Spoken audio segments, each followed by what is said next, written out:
मंगलवार तथा मंगलिया की कथा। एक बुढ़िया थी, वह मंगल देवता को अपना इष्ट देवता मानकर सदैव मंगल का व्रत रखती और मंगल देव का पूजन किया करती थी।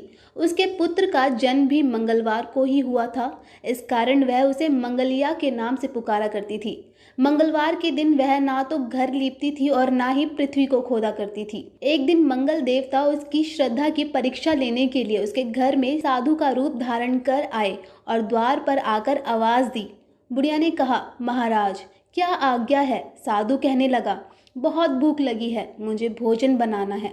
इसके लिए तू थोड़ी सी पृथ्वी लीप दे तो तेरा पुण्य होगा। यह सुनकर बुढ़िया बोली, महाराज आज मैं मंगलवार की व्रती हूँ, इसलिए मैं चौका नहीं लगा सकती। आप कहो तो जल का छिड़काव कर दूं, उस पर भोजन बना लेना। साधु बोला, मैं गोबर से लीपे चौके पर ही खाना बनाता हूँ। बुढ़िया ने कहा, पृथ्वी लीपने के सिवाय और कोई सेवा हो तो मैं सब कुछ करने के लिए तैयार हूँ। तब साधु ने कहा, सोच समझ कर उत्तर दो, जो कुछ भी मैं कहूँ सब तुमको करना होगा। बुढ़िया बोली, महाराज पृथ्वी लीपने के अलावा जो भी आज्ञा करेंगे उसका पालन अवश्य करूंगी। बुढ़िया ने ऐसे 3 बार बोलकर वचन दे दिया। अब साधु कहने लगा, तू अपने लड़के को बुलाकर औंधा लिटा दे, मैं उसके पीठ पर भोजन बनाऊंगा। साधु की बात सुनकर बुढ़िया चुप हो गई। तब साधु ने कहा, बुला अपने लड़के को, अब सोच विचार क्यों करती है? बुढ़िया मंगलिया मंगलिया कहकर पुकारने लगी। थोड़ी देर बाद लड़का आ गया।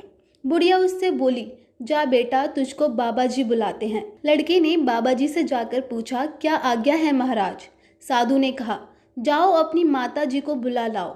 बुढ़िया आ गई तो साधु ने कहा, तू ही इसको लिटा दे। बुढ़िया ने मंगल देवता का स्मरण करते हुए लड़के को औंधा लिटा दिया और उसकी पीठ पर अंगीठी रख दी और कहने लगी, महाराज अब जो कुछ आपको करना है कीजिए, मैं जाकर अपना काम करती हूँ। साधु ने लड़के की पीठ पर रखी अंगीठी में आग लगाई और उस पर भोजन बनाया।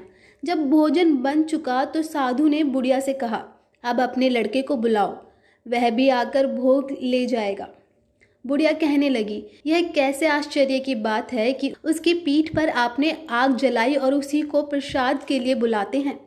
क्या यह संभव है कि अब भी आप उसको जीवित समझते हैं? आप कृपा करके उसका स्मरण मुझको ना कराएं और भोग लगाकर जहाँ जाना हो जाएं।